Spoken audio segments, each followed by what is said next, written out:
And I seek recognition.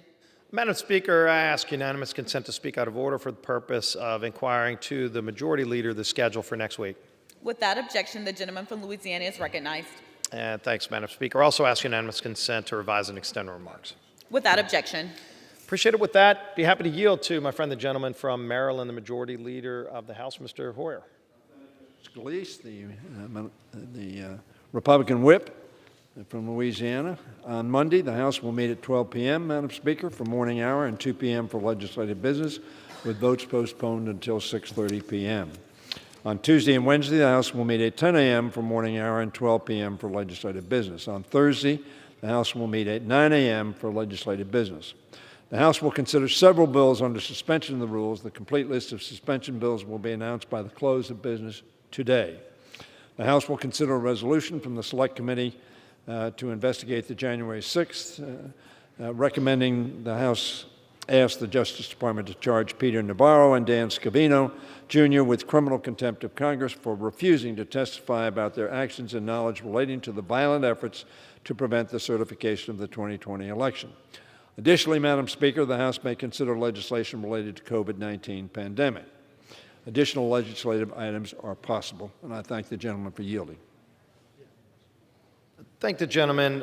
As we look at the schedule for next week, obviously a lot of concerns about the continuing rising price of gasoline that we've been seeing for the last year and a half.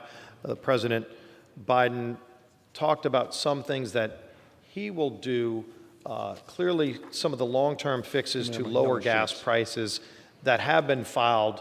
One of the bills I know I've mentioned to the Majority Leader in the past, H.R. 6858, is one of the bills that would address some of the real impediments to getting more oil and gas production here in the United States. There are a number of other bills, 6 different bills that were filed by the Natural Resources Committee recently that would address some of the other specific challenges that are holding back the ability for America to produce more oil and gas. I would ask the gentleman if we could get those bills on the calendar so that we can move to actually address the problems that are holding back American oil and gas production, thus leading to higher prices, and I would yield. I thank the gentleman for that question, and I've been thinking about that because he asks that regularly. I particularly have been thinking about that question in the context of the fact that we have so much available acreage on which to produce oil and gas currently permitted. And when I say number, we're talking about literally millions of acres. There are 9,000, I tell my friend, Madam Speaker, 9,000 unused, approved permits right now. There are 26 million acres of public land available right now. There are 11 million acres of federal waters available. 37 million acres in total. In addition to that, last fall, 80 million acres, that was 37 million, so 80 million acres in the Gulf were put up for auction last fall, 2021, under President Biden, which was the largest lease sale in U.S. history. Unfortunately, the private sector bought only 1.7 million acres out of 80 million. So that, frankly, it appears to be no matter what we pass, no matter how many permits we make available, there is not an appetite in the private sector for producing more. I say that in the context of the producers, to their credit, in terms of they're claiming victory. They're claiming victory at the extraordinary profits that they have gotten. They're buying back stocks. They're paying large dividends, but they're not producing more product. Now, it may well be that they think the price is pretty high, and they're making a good profit, and they don't need to do anything more. But the gentleman's questions, Madam Speaker, continually imply that there is some impediment to producing more product. Now, of course, the United States is the largest producer of oil and of natural gas in the world. And we have increased very substantially over the past few years production. So that I want to say to the gentleman, the committees are looking at the bills the gentleman refers to, but in terms of production, the United States is producing 18.61 billion barrels per day, which is 20% of the world's production. The president, just the other day, is releasing 1 million barrels a day from the SPRO, from the Strategic Petroleum Reserve. That's going to be 180 billion barrels over the next 6 months. In fact, when he did that, I don't know whether that had a direct impact, but as the gentleman knows, the price on the global market has come down. I think it came down $7 in the last month, or $7 in the last week. So that clearly the administration is making some substantial policy changes, one of which is use it or lose it. I said there were 9,000 permitted, ready to go, ready to drill right now, today. And the President has said in his policies, look, we've given all these permits. If you're not going to use these permits, then you're either going to pay a fee or you're going to give them back, and we're going to ask other people who want to produce more product.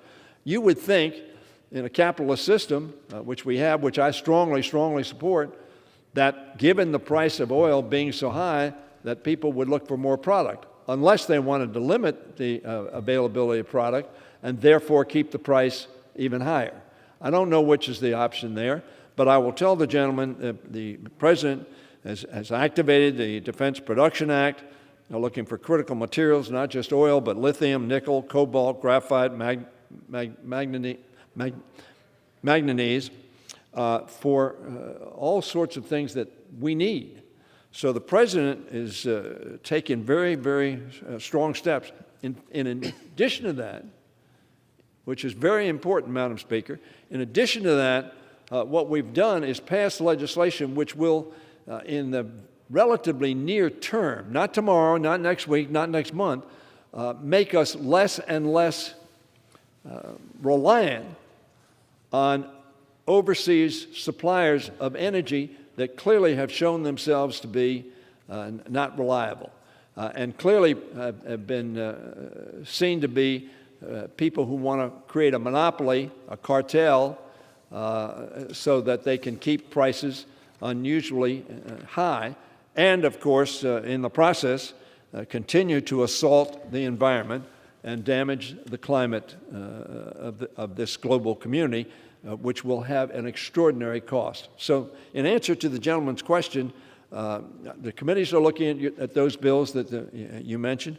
I will mention to them again, looking at those bills, but very frankly, any implication that we are not producing more product because there is some constraint by the federal government on production is simply not accurate, Madam Speaker. Again, 9,000 leases, 37 million acres available, 26 million on land, on public lands, permitted, ready to go. They have not been drilled on. And the President is saying, the gentleman yield? if you, I'll land now, if you don't drill, if you're not going to produce more product, we want more product, we need more product in the short term. If you don't want to produce it, then we're going to give those leases to somebody else. I yield to my friend. Thank the gentleman for yielding. A number of problems with the way that the President's plan was described is that that is not what the President has done. The President has worked aggressively through many of his federal agencies to, in fact, block the production of oil and gas. And let me bring you back to candidate Barack Obama. There's a number of specific examples I'm going to give the gentleman, because the gentleman gave a number of specific examples that just don't comply with the facts, starting with the 9,000 leases, the thousands of acres that I know the Millions. president's talked about, others have talked about, that frankly don't tell the picture of what the president's also doing to ensure that you cannot develop on those lands. You cannot develop with those 9,000 leases. And I'll go back to candidate Joe Biden. This is what Joe Biden said when he was a candidate for president, and I quote, "No more drilling on federal lands. No more drilling, including offshore. No ability for the oil and gas industry to continue to drill, period. It ends." That was Joe Biden as a candidate. The problem is he continued to take steps to carry through on that, and starting with the 9,000 leases. And if you have a lease to drill, sounds really good until you realize that you still have to go through other steps to develop that. First of all, in some cases, you may actually go test wells, and you find out that they're not producing. Thousands, by the way, of those in the 9,000 are not producing wells, meaning they're dry holes. There is no oil. Now, I don't know if you're going to find a company because they're not drilling in an area where there is no oil, but maybe that's what the president's talking about, or maybe he doesn't understand the process of drilling for oil. So then you go to some of the other areas, and I'll give you Section 1002 of ANWR as an example. There needs to be seismic development where you go and test to see where the oil is. We have a lot of advanced technology where in the past they might drill even more dry holes. Today you can actually go and develop through seismic technology to know pretty well where the oil is, where the biggest reserves are, and then that's where you go and drill. And so the federal agencies are blocking the ability to do seismic activity, so you can't find out what is under the ground. So great, you've got a permit, you can't find out the seismic because the Biden administration is blocking it, so you can't make the multi-billion-dollar investment because you don't know what's under the ground where.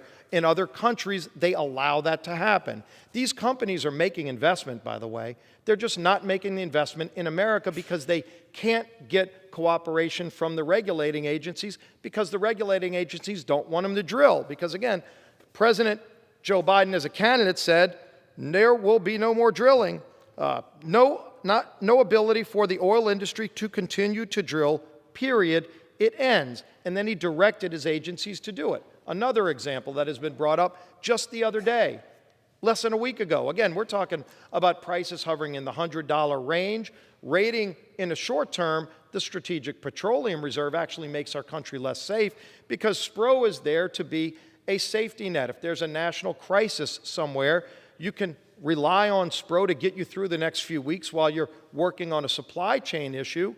That's not what's going on. The president's just rating SPRO to try to cover up for his failed policy. And so if you look at what he just did the other day, President Biden's Securities and Exchange Commission just put out a whole new set of rules and regulations to make it hard, not just for oil and gas companies, but any other company to use fossil fuels. Again, he's talked about this publicly. He wants to move away from fossil fuels. The problem is he's telling his regulatory agencies to go make it incredibly difficult and more expensive to use fossil fuels. In his budget just earlier this week, he proposed $45 billion in new taxes on oil and gas in America. Now, I know he's been in the past begging Putin to produce more. He's begging Venezuela, other dictators, Iran to produce more oil. He's not proposing to raise their taxes. He's proposing to raise the taxes on oil and gas produced in America to the tune of $45 billion in his budget he just released Monday. That would mean higher gas prices. But what it also does is it tells the oil and gas companies, don't drill in America because that's what President Biden as a candidate said. No more drilling, period. It ends. Then the SEC continued to do other things, this ESG movement, where they're trying to get the big oil and gas companies to not drill for oil. So you're an oil and gas company, you're Exxon, and they're pushing to try to get those companies to separate into two different entities so that they can cut off financing for oil and gas development projects. They're doing it right now.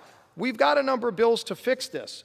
And as the gentleman talks about, we want to do these things, we want to open it up, except if you're saying on one hand, I'm going to build this road, and I don't know why you're not driving down the road, but on the other hand, you've got people barricading the road, and then you say, look, nobody's using the road, so why even bother? Fine them for not using the road.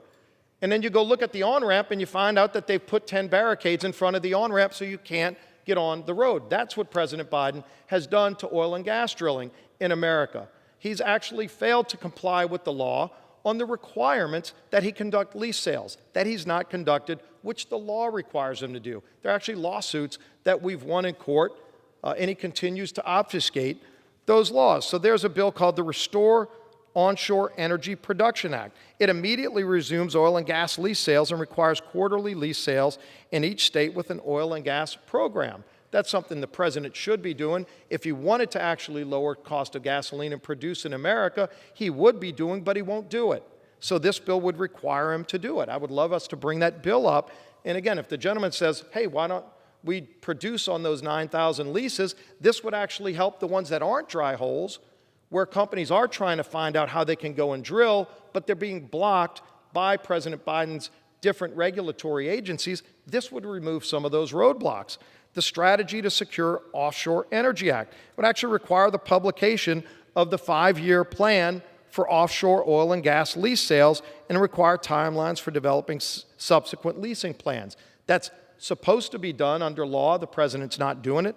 This would require he do it. The Energy Permitting Certainty Act requires Department of Interior to process applications for permits to drill under a valid lease regardless of any unrelated civil actions, where some of these groups use other laws like the Endangered Species Act to block drilling. Again, saying there's leases, why aren't you using them? President Biden's saying we're going to fine you for not using them, as he's using his other agencies to stop them from using the leases.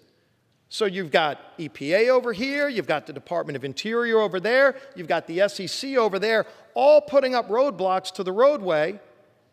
And then the president says, look, there's no cars on the road, we're going to fine you for not using the road. Well, how about you take the roadblocks off the on-ramp so that you can actually get on the road and drill? President Biden is trying to have it both ways. He's trying to appease the people who he promised, I'm going to shut down drilling. Unfortunately, he is doing that, but then he's going and telling the public, I want them to drill, and in fact, I'm going to fine them if they don't drill, while he's stopping them from drilling. Again, other bills that we have to fix these problems that President Biden is putting up as roadblocks. The Securing American Energy and Investing in Reliancy Act requires the Department of Interior to conduct all remaining offshore and oil and gas leases in the current leasing plan and issue the leases won as a result of lease sales 257. Additional impediments he's put in front of people that have already followed the rules, but he's still not letting them actually go do what they want to do. They want to drill in America, and he's forcing them out of America. That's why he's begging foreign countries when he himself can remove the roadblocks that he put in place to stop drilling in America. And there are more bills. There's a number of other bills. We'll be happy to go over each of them with you. But what we're asking is, there are very specific things President Biden's done to impede the ability for us to drill in America. There are companies all across this country that know how to drill and can't drill in America.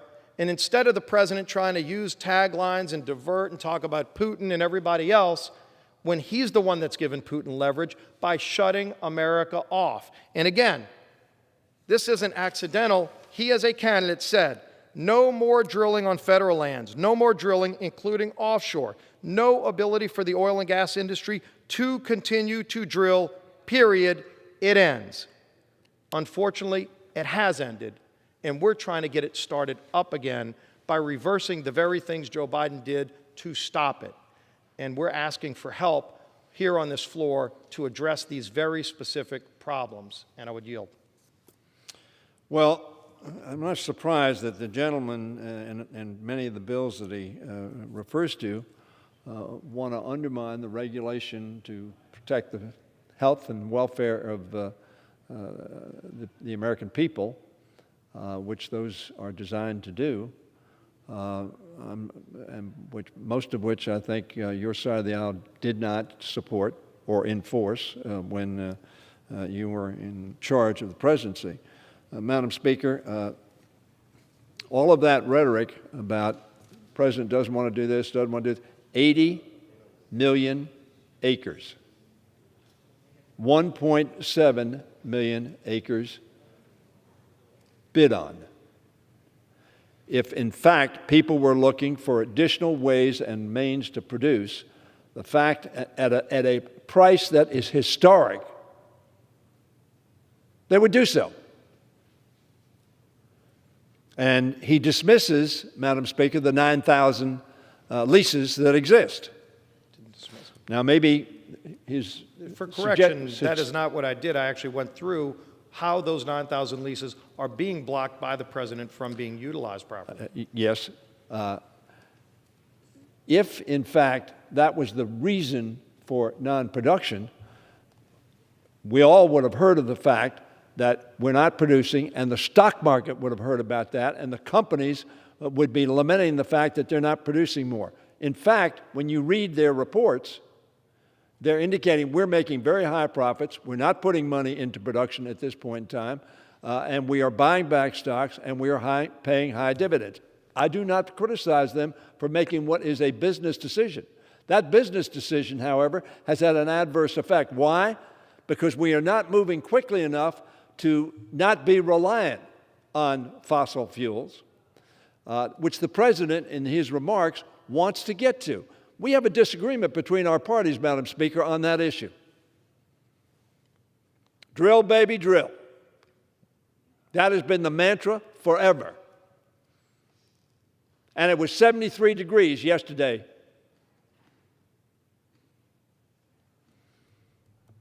And our planet is hurting. The trees on my property produce blossoms long before they usually do. They're confused. But not only are they confused, it is dangerous for agriculture. It's dangerous for human beings. It's dangerous for animal life.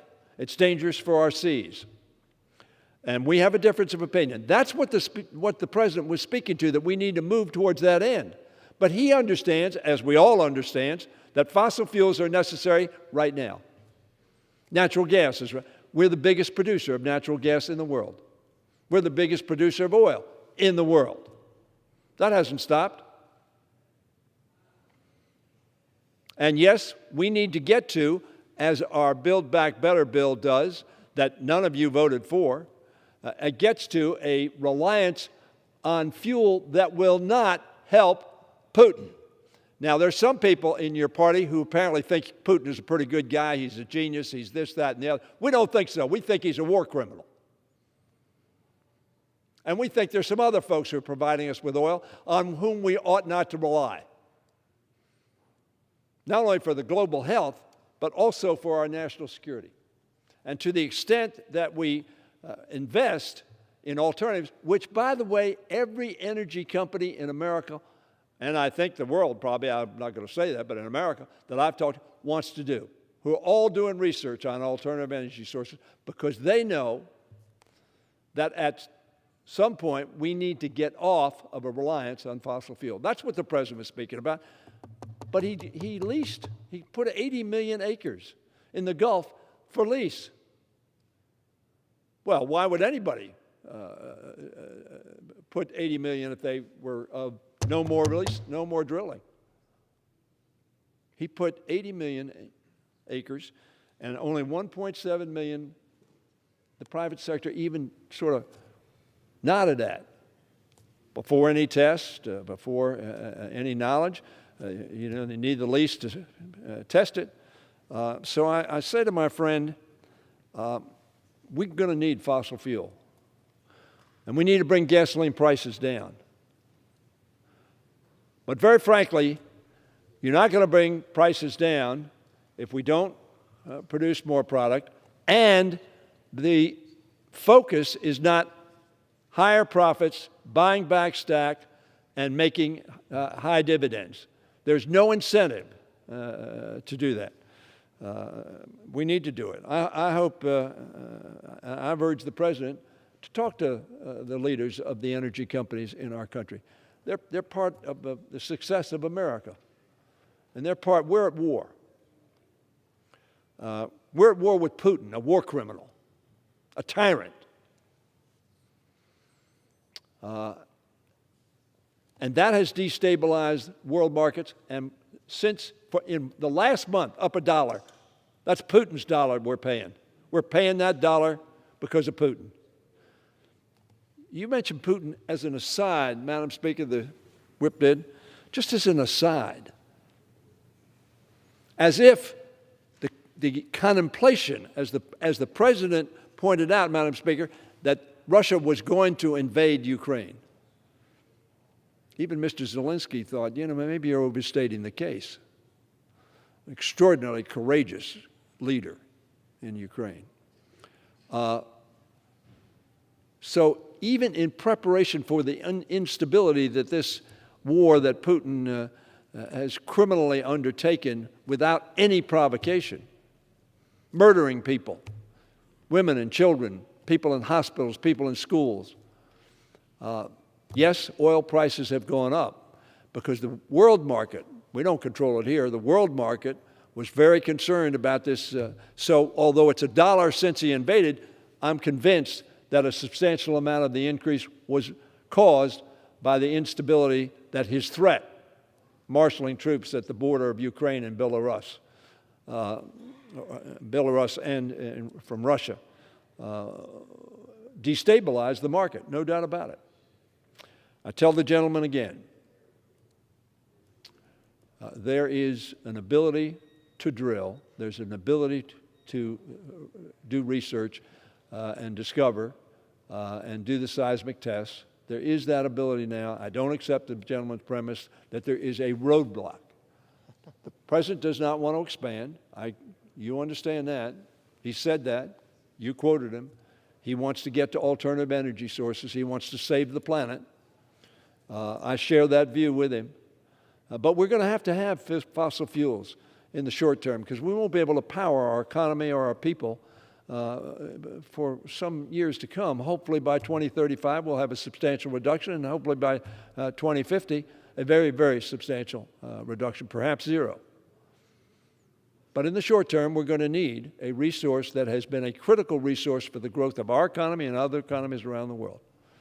So nobody's criticizing those who produce that. At least I say nobody. I'm not criticizing them. But I really believe that we can get more production under present circumstances, and that's what we ought to be doing. I yield. Thank the gentleman for yielding. Clearly, we disagree on many of these items. Drilling in America is the cleanest way to produce oil in the world.